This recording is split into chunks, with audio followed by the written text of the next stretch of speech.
Yo, minasan! Chapter 1152 One Piece telah rilis dengan judul Hari yang Mengerikan, di mana akhirnya kita tahu alasan mengapa Shanks bisa kehilangan lengan kirinya hanya karena monster laut biasa yang bahkan sebenarnya bisa diusirnya menggunakan tatapan ikoniknya, yaitu Haushoku Haki.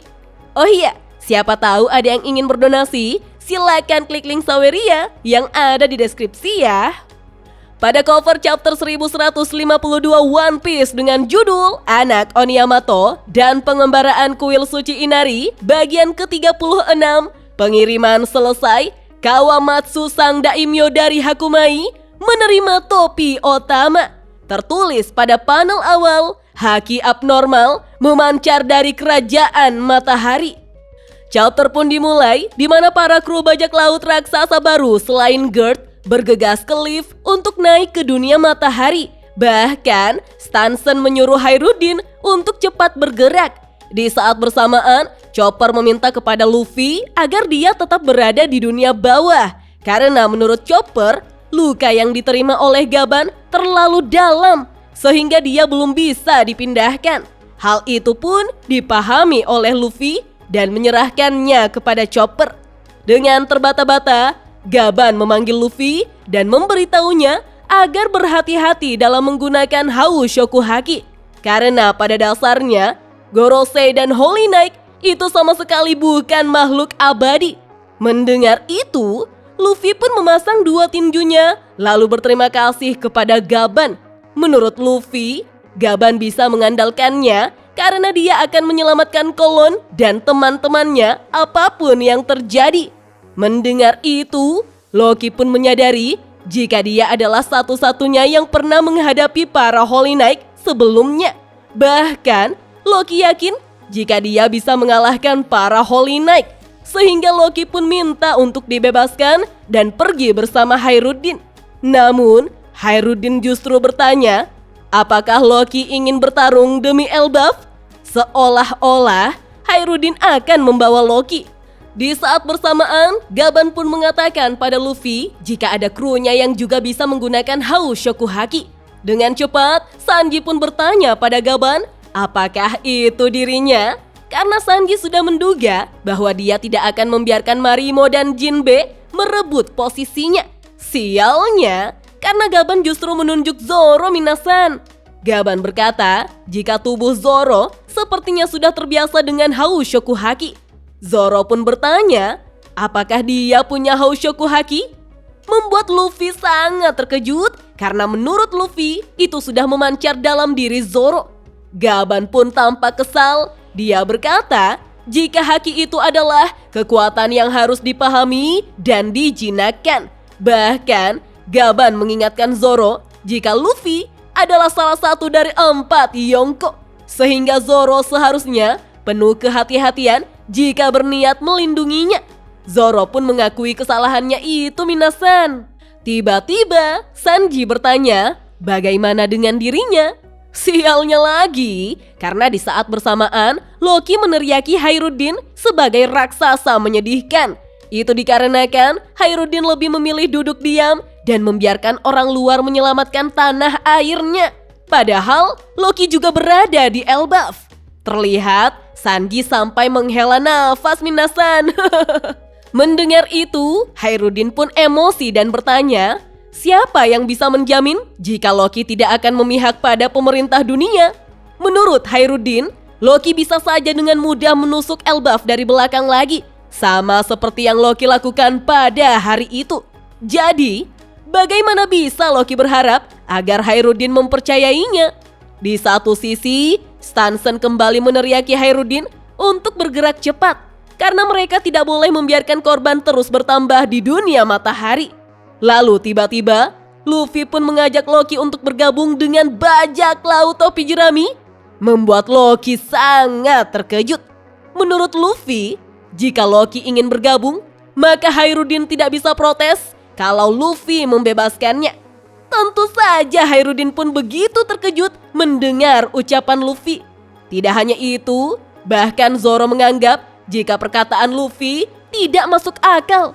Karena menurut Zoro, ukuran Loki tidak muat di Sanigo. Begitupun dengan Sanji yang berkata, jika Luffy juga seharusnya memikirkan persediaan makanan, apalagi Loki makan lebih banyak dari Luffy. Dengan tersenyum polos, Luffy berkata, jika sepertinya Loki tidak diinginkan di Elbaf. Lagi pula, jika Loki macam-macam, Luffy bisa menghajarnya. Mendengar itu, Loki pun sangat marah dan meneriaki Luffy untuk tidak bercanda dengannya. Mana mungkin Loki ingin menjadi bawahannya? Hairudin lalu bertanya pada Luffy, apakah Luffy hanya mengikuti kata hatinya saja? Luffy pun menjawab, jika dia sudah tidak sabar, ingin melihat Loki bertarung. Wah, bukan hanya Luffy, tapi semua orang sudah siap melihat aksi Loki ya, minasan. Namun, Stanson dan Goldberg kembali memanggil Hairudin karena liftnya sudah siap. Dengan bergegas, Hairudin pun mulai berlari ke arah lift sembari meminta maaf kepada Luffy. Hairudin memperjelas bahwa Loki adalah penjahat di Elbaf. Jadi, dia tidak bisa begitu saja menyerahkannya pada Luffy. Tiba-tiba, Gaban meminta kepada Hairudin untuk melepaskan Loki, membuat Hairudin sangat terkejut. Hairudin pun mengingatkan Gaban jika 14 tahun yang lalu, Loki telah membunuh 113 penjaga istana, meninggalkan Jarul di ambang kematian, serta membunuh ayahnya sendiri. Itu sebabnya Loki dikenal sebagai penjahat terburuk yang pernah ada di Pulau Elbaf. Gaban yang masih di infus pun berkata jika dia mengetahuinya. Tapi pada hari itu, Gaban merasakan haki yang aneh dari kastil, sehingga Gaban dan Shanks pergi ke kastil untuk menyelidikinya. Namun, bagaimanapun, Gaban dan Shanks tidak mengetahui secara detail kejadiannya. Mendengar itu, Hairudin pun sangat terkejut mengetahui jika saat itu Gaban pergi ke kastil. Begitupun dengan Luffy yang mendengar Gaban menyebut nama Shanks. Hairudin pun langsung meminta maaf kepada Stanson agar mereka pergi terlebih dahulu. Begitupun dengan Luffy yang menyuruh Zoro dan Sanji pergi duluan. Zoro pun mengatakan, masalah Shanks yang bodoh ini lagi. Luffy pun marah dan menegur Zoro untuk tidak menyebut Shanks bodoh. Padahal Zoro sudah lumayan jauh. Tapi Sanji justru mengatakan jika yang bodoh itu Zoro. Gaban lalu memberitahu Hairudin siapa lagi yang bisa membuat Loki bicara. Sekalipun mereka berdua berbeda ibu, tapi mereka tetap bersaudara. Hairudin pun paham maksud Gaban dan memberi Loki waktu 3 menit untuk menjelaskannya apa yang terjadi di kastil 14 tahun yang lalu. Hairudin bahkan sampai berteriak kepada Loki, jika Loki benar-benar menganggap dirinya seorang pejuang Elbaf, berarti Loki harus bersumpah atas nama dewa-dewa Elbaf bahwa apa yang Loki katakan adalah kebenaran. Dengan tersenyum, Loki justru berkata, jika itu sangat kejam, saudara. Loki kembali bertanya, apakah Hairudin benar-benar ingin Loki menceritakan kembali apa yang terjadi pada hari itu? Sekalipun Loki tidak ingin mengingatnya, karena itu adalah hari yang mengerikan. Wah, sepertinya di sini Loki telah menanggung beban yang sangat berat ya, minasan. Kita pun diperlihatkan sebuah kilas balik 14 tahun yang lalu di kastil Aurus, di mana Loki dan Jarul datang ke kastil. Jarul pun bertanya pada Loki, apakah dia juga dipanggil? Loki menjawab, seperti itulah. Lagian, kastil ini juga adalah rumah keluarganya. Loki bahkan mengolok-olok Jarul, yang menurutnya Jarul tampak sehat. Apakah dia belum bosan hidup? Jarul pun menyuruh Loki untuk diam. Kemudian pengawal kerajaan memberitahu jika raja ada di ruang audiensi. Loki pun penasaran apa yang diinginkan ayahnya, karena dia tidak begitu peduli dengan keinginan anjing pemerintah. Apalagi karena Raja Harald menjual diri kepada orang-orang yang telah membunuh Rox. Jika itu adalah arah yang dipilih oleh Pulau Elbaf, maka Loki akan menantangnya. Jarul pun menegur Loki yang terlalu banyak bicara. Menurut Jarul, dia sudah terlalu tua untuk urusan seperti itu. Karena politik itu adalah urusan anak muda seperti Loki. Mereka berdua pun terus berjalan ke dalam istana. Menurut Loki, mereka berada dalam kekacauan. Ini karena Jarul terus mengoceh omong kosong seperti itu. Terlebih lagi, sekarang di Elbaf mempunyai satu generasi yang penuh dengan bocah-bocah tumpul karena kedamaian, di mana mereka bahkan tidak bisa memegang senjata. Tapi menurut Jarul, itu adalah tanda zaman. Jarul merasa senang mengetahui bahwa cicit-cicitnya tidak akan melihat pertempuran. Mereka menginginkan kedamaian. Namun Loki justru membentak Jarul sebagai pengecut. Karena itu sudah tugas Jarul bagaimana dia membentuk generasi selanjutnya. Tiba-tiba mereka mendengar suara aneh yang berasal dari ruang tahta.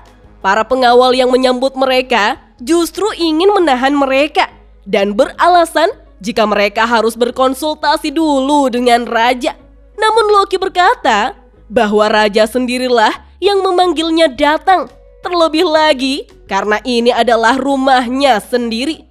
Loki pun emosi dan langsung menendang pengawal hingga pintu ruang tahta hancur. Di saat Loki berteriak bahwa dia telah kembali, Loki dan Jarul justru melihat Raja Harald yang ditusuk tombak oleh para pengawalnya sendiri, Minasan. Tentu saja Loki dan Jarul sangat terkejut melihatnya. Di saat bersamaan di dunia matahari, tepatnya di rumah Gaban, Sangs dan Gaban sedang mandi air hangat dengan pemandangan yang sangat indah. Gaban berkata, sudah lama sejak terakhir kali mereka mandi bersama. Mungkin sudah 3 atau 4 tahun lalu. Tapi Sangs justru mengatakan jika itu sudah 10 tahun sejak Roger meninggal. Gaban tidak menyangka jika sudah selama itu. Pasti terasa seperti seumur hidup bagi Sangs. Dengan tersenyum, Sangs mengatakan bahwa hidup benar-benar telah berubah. Sangs mencoba jujur, dia hanya ingin menjadi bajak laut bebas bersama Bagi. Tapi tetap saja ada beberapa hal yang ingin Sangs ketahui dari Pulau Elbaf. Mendengar itu, Gaban pun mewajarkannya karena Sangs adalah anak takdir. Di sini kita diperlihatkan jika Sangs memiliki tato ya Minasan. Bentuknya mirip dengan tato milik Somers dan Killingham. Bahkan posisinya pun sama. Tapi saat Sangs masih muda, dia belum memiliki tato tersebut. Jadi sepertinya tato itu didapatkan ketika Sangs kembali ke Marijoa seperti yang dikatakan oleh Shamrock. Bahkan bentuk tato tersebut sangat mirip dengan Amended Book of Black Magic karya Ethel Stefana Drower. Jadi bisa saja tato tersebut simbol untuk menghubungkan Imu Sama ke semua pemilik tato agar bisa mengendalikannya. Tapi kita belum melihat apakah Gungko memiliki tato tersebut. Namun akhirnya masuk akal mengapa Sangs membiarkan tangannya buntung saat menyelamatkan Luffy di East Blue. Bukan karena dia tidak kuat, tapi karena dia tidak ingin dikendalikan oleh Imu Sama.